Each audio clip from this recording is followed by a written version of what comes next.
అందరికీ నమస్కారం. నేను మీ గంటి ఉష. నా మిత్రులకి, శ్రేయోభిలాషులకి, సబ్స్క్రైబర్స్కి, నా వీడియోస్ చూస్తూ మంచి మంచి కామెంట్స్ పెట్టి నన్ను అభిమానిస్తున్నటువంటి అందరికీ కూడా కృతజ్ఞతలు, శుభాభినందనలు. ఈరోజు ఒక ఇంపార్టెంట్ అయినదే అని చెప్పాలి, చాలా ఇంపార్టెంట్ అయిన విషయం గురించి మీతో పంచుకుందామని వచ్చాను. ఈ మధ్యన మనకి ఈ స్మార్ట్ టీవీలు ఎలా అయితే వచ్చాయో వాటితో పాటుగా ఈ ఓటీటీ సినిమాలు కానీ సిరీస్ కానీ చాలా ఎక్కువగా వస్తున్నాయి, రిలీజ్ అవుతున్నాయి. ఎవరి చేతిలో ఎవరింట్లో వాళ్ళకి 24 అవర్స్ చూడగలిగితే అనేక రకాలైనటువంటి సినిమాలు మనం ఎప్పుడు కావాలంటే అప్పుడు దాన్ని పాస్ చేయొచ్చు, ఎప్పుడు కావాలంటే అప్పుడు ఆన్ చేసుకోవచ్చు, ఎంతవరకు కావాలంటే అంతవరకు చూడొచ్చు, కదపచ్చు. పూర్వం సినిమాకి వెళ్ళాలంటే అదో చాలా పెద్ద తతంగం, దానికి ఒక ప్రయత్నం అన్నీ ఉండేవి.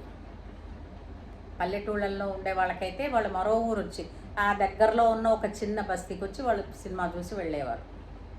ఆ సినిమా అంటే అదొక పెద్ద ప్రయాణం, దానికి ఒక పెద్ద యత్నం, ఇది చాలా ఉండేవి. ఇప్పుడు ఏంటంటే 24 గంటలు కన్నా ఎక్కువే మీకు సమయం ఉండాలి, కానీ ఎన్ని సినిమాలు కావచ్చు, ఎన్ని సిరీస్ కావచ్చు, ఎన్నైనా ఇంట్లోనే కూర్చొని చూడవచ్చు. అంతా రిమోట్లోనే ఉంది, బాగానే ఉంది. కానీ ఒకప్పుడు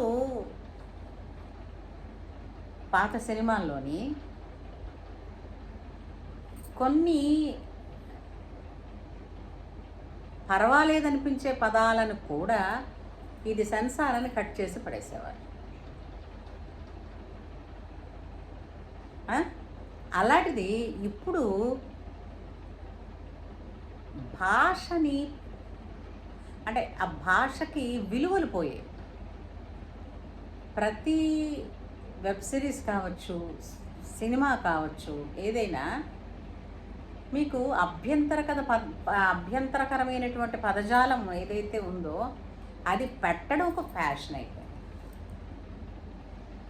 ఏ వెబ్ సిరీస్ చూడండి, మీరు టాప్ మోస్ట్ పేరు తెచ్చుకున్నటువంటి ఛానల్స్ ఎన్నో ఉన్నాయి కదా, వాటిల్లో వచ్చేటువంటి సినిమాలు లేదంటే సిరీస్ ఏదైనా సరే ఆ విధమైనటువంటి భాషా ప్రయోగం అది కుటుంబం అందరూ కలిసి చూడగలిగేది, చూసేది కాదు. ఎందుకంటే ఇలాంటి మాటలు వినడానికి కొంచెం ఎబ్బెట్టుగా, కొంచెం మొహమాటంగా, కొంచెం చాలా ఇదిగా ఉంటాయి. అయితే ఇప్పుడు ఇవి వింటున్నటువంటి పిల్లలకి అంటే ఏం నేర్పిద్దాం అనుకుంటున్నాం మనం? ఈ సెన్సార్కి అసలు ఏంటైంది? సెన్సార్కే ఇది సెన్సార్ అని పీకి పడేశారా ఏంటి? ఎందుకు ఈ విధమైనటువంటి, ఎందుకంటే ఏ సిరీస్లో చూడండి ఆల్మోస్ట్ ఏ రేటెడే చాలా ఉన్నాయి. ఈ అభ్యంతరకర పదజాలం కావచ్చు, అభ్యంతరకరమైన సీన్లు కావచ్చు, ఇవి చూపించడం వలన వాళ్ళ ఉద్దేశం ఏంటి? ఒకటి. ఇంకొకటి ఏంటంటే ఇవన్నీ కూడా ఎలా తయారవుతున్నాయంటే, మత్తు మందుకి అలవాటు పడిన మనుషులు ఉన్నారనుకోండి, ప్రతిరోజు తీసుకునే డోస్ కన్నా కూడా డోస్ పెంచితేనే కానీ ఆ మత్తును ఆయన సస్టైన్ చేసుకోలేక ఆ వ్యక్తి పెంచుకుంటూ ఉంటారు. అలాగా ఇప్పుడు అంటే ఇప్పుడు దాన్ని ఏంటంటారు, ఆ హింస అనేది పూర్వం సినిమాలలోనూ కూడా చూపించేవారు, కానీ కొంచెం తక్కువ ఉండేది. పూర్వం పాతాళ భైరవి సినిమా వస్తే చిన్నపిల్లల్ని తీసుకెళ్ళకండి, భయపడతారు అని చెప్పేస్తే, నాకు తెలుసు మా నాన్నగారు మా అమ్మను మమ్మల్ని వదిలేసి వాళ్ళు సినిమాకి వెళ్ళారు, పిల్లలు చూస్తే భయపడతారని. ఏమిటి పాతాళ భైరవిలో పెద్ద జరిగింది ఏమిటి కనుక? అలాంటిది ఇప్పుడు సినిమాల్లో మీరు ఎంత చూస్తే అంత ఈ బ్లడ్ కావచ్చు, ఫ్లష్ కావచ్చు, ఆ హింస, తలలు లేచిపోవడం ఏమిటి అంటే ఇంత ఇదిగా చూపించాల్సిన పని ఏమిటి? పోనీ అది ఒక వార్ కైండ్ ఆఫ్ మూవీ అనుకోండి. వార్ కైండ్ ఆఫ్ మూవీలో అంటే యాక్చువల్గా వార్లో ఏం జరుగుతుందో అది జరుగుతుంది కాబట్టి ఓకే. కొంతవరకు కొన్ని కొన్ని సినిమాలకి వాటికి అలాంటివి ఇది కూడా ఇస్తారనుకుంటాను పర్మిషన్స్. కానీ ఇప్పుడు మామూలుగా ఉండే సినిమాల్లో కూడా ఆ, ఈ ఏంటిది ఎక్స్ట్రా మ్యారిటల్ అఫైర్సు, ఈ ఎక్స్ట్రా హింస, ఇవన్నీ కూడా అంటే ఈ ఎక్స్ట్రా పనికి మాలిన భాషా ప్రయోగాలు ఇవి చాలా ఎక్కువైపోయాయండి. ఇవి ఎంత ఎక్కువ అవుతున్నాయో దాని ప్రభావం కూడా మన పిల్లల మీద, పిల్లల వరకే కాదు మనకి కూడా, మన మీద కూడా ఉంటుందా ఉండదా మీరు చెప్పండి. ప్రతి క్షణం కొన్ని కొన్ని సినిమాలు కానీ అవి చూస్తూ ఉంటే దాంతోపాటు మనం మూవ్ అవుతున్నాం భయంతో. అంటే మనలోని యాంగ్జైటీ పెరుగుతుంది, ఏంటి తర్వాత ఏం జరుగుతుంది, అసలు ఎవడై ఉంటాడు అంటే. ఈ విధంగా కొన్నాళ్ళకి ఇంట్లో రోజుకి కనీసం ఒక గంట సినిమా చూశారనుకోండి, సినిమావో లేదంటే సిరీసో ఏదో ఒకటి చూశారనుకుందాం, మనిషి సొంతంగా తను ఆలోచించుకోవడం, తన పనులు తను చేసుకోవడం మర్చిపోతాడేమో, ఎంతసేపు కూడా ఒక రోబోలా తయారవుతాడేమో అనే భయం వేస్తుంది. ఎందుకనంటే వేరేగా మనం చేసుకోవడానికంటూ ఏం లేదు. ఇంతకు మునుపు ఫోన్ నెంబర్స్ అంటే అనుకోండి ఒక డైరీ పెట్టుకు రాసుకునే వాళ్ళం. ఏదైనా ఒక విషయం డైరీ మెయింటైన్ చేసేవాళ్ళు చాలామంది ఉండేవారు కదండి. ఇవాళ ఈరోజు ఈ పని చేసాం, ఇవాళ ఇది చేసాం, ఇలా రాసుకునేవాళ్ళు. ఇప్పుడు ఒకటి ఏం చేస్తున్నాం, మ్యాక్సిమం ఎంటర్టైన్మెంట్ అంతా కూడా మనిషికి రెండు వస్తువుల మీద ఆధారపడిపోయింది. ఒకటి మొబైలు, రెండు ఇంట్లో స్మార్ట్ టీవీ.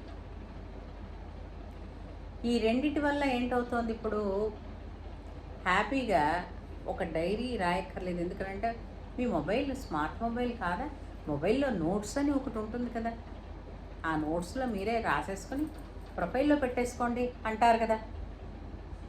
మరి అప్పుడు అంటే పూర్వకాలంలో అవి ఏవీ లేక మీకు పుస్తకాల్లో రాసేవారండి, నిజమే. పుస్తకాల్లో రాయడం, నెంబర్లు గుర్తుపెట్టుకోవడం వల్ల మనిషి తన ఎబిలిటీస్ని ఎప్పటికప్పుడు యాక్టివ్గానే ఉంచుకోవడం జరుగుతోంది. ఇప్పుడు మనిషి ఎబిలిటీస్ తోటి అవసరం లేకుండా పడిపోతుంది. కాబట్టే నడుస్తున్నప్పుడు కూడా మీరు చాలామంది మీరు రోడ్డు మీద రోజు చూస్తూ ఉంటారు, డ్రైవ్ చేస్తున్నప్పుడు నడుస్తున్నప్పుడు ఫోన్లు మాట్లాడుతూనే వెళుతున్నారు.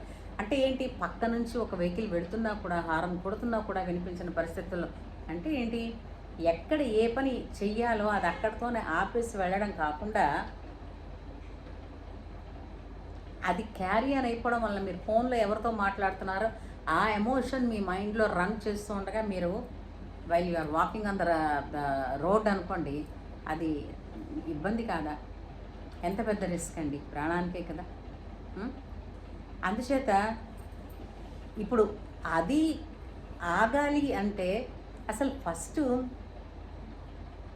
మొబైల్ యూసేజ్ తగ్గాలి. అలాగే టీవీల్లో కూడా ఎంటర్టైన్మెంట్ అంటే టీవీలు చూడటమే కాదండి, ఒక మంచి పుస్తకాన్ని చదవడం అలవాటు చేసుకోవాలి. ఎవరికుందండి అంత ఓపిక అంటే చదివి చూడండి, చాలా మంచి మంచి పుస్తకాలు ఉన్నాయి. అవి చదవడం అన్నది ఆ ఇంట్రెస్ట్ కలగజేయవలసిన వాళ్ళు పెద్దలే. ఇంట్లో ఉన్న వాళ్ళందరూ కూడా కనీసం ఇదిగో ఈ పుస్తకం చదివాను చూడు చాలా బాగుంది, నువ్వు కూడా చదువు అని చెప్పి ఒక పుస్తకం గిఫ్ట్గా ఇవ్వడమో, లేదంటే ఒక పుస్తకాన్ని వీళ్ళు చదువుతూ చాలా బాగుందిరా ఈ పుస్తకం, దీన్ని వదలలేకపోతున్నానంటూ మధ్య మధ్యలో అక్కడ పెట్టామనుకోండి, వీళ్ళు కూడా పుస్తకం ఏంటని చూస్తారు. మనమే ఏదో పరీక్షలు అలా గట్టెక్కించడం కోసం పుస్తకం చదివి తర్వాత పుస్తకం ముట్టుకోము అని అనిస్తే ఇంకా పిల్లలు పుస్తకాలు ముట్టుకోరు. వాళ్ళు కూడా మొబైల్స్లో కూడా యాప్లు డౌన్లోడ్ చేసుకుని ఓటీటీలే కదండి. ఎంతసేపు అవి వినడం వలన మనిషి తన సహజంగా భాషలో ఉండే స్వీట్నెస్ని పోగొట్టుకుంటాడు. అవి విన్నది ఈ రొదంతా ఎక్కువైపోతాయి. చూసిన ఈ వైలెన్సు ఇవన్నీ చూస్తున్నాం అనుకోండి, ఇవి మైండ్లో తిరుగుతూ ఉన్నాయనుకోండి, ఆ మనిషి యాటిట్యూడ్ ఎలా తయారవుతుంది? మనిషి కొన్నాళ్ళకి either రోబోగా అయిపోతాడు లేదా మృగంగా తయారవుతాడు. మనిషిలా ఉండాలి అని అంటే మనం వీటిని ఎక్కడో ఒక్కడ ఫుల్ స్టాప్ పెట్టాలి. అవి ఫుల్ స్టాప్ పెట్టాలంటే వేరే ఛానల్స్ దాన్ని ఏమిటంటారు, కన్స్ట్రక్టివ్గా ప్రొడక్టివిటీ ఉండేటటువంటి ఛానల్స్ వైపు మళ్ళాలి. ఛానల్ అంటే టీవీ ఛానల్స్ కాదండి, లైఫ్లో ఛానల్స్ మనం పెట్టుకుని మారే ప్రయత్నం చెయ్యాలి. ఏమంటారు? ఈ వీడియో మీకు నచ్చితే లైక్ చేయండి, షేర్ చేయండి, సబ్స్క్రైబ్ చేయండి. కానీ ఈ విషయం గురించి ఆలోచించడం మాత్రం మర్చిపోకండి. ఎందుకంటే భవిష్యత్తులో మన మేధస్సుని నిర్ణయించేవి ఇవే.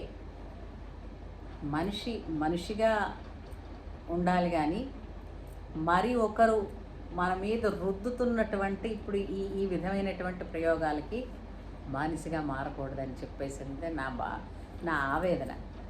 అందుచేత అందరం కలిసి దీని గురించి ఆలోచిద్దాం, ఒక మంచి మార్పు తెచ్చుకుందాం. ఏమంటారు?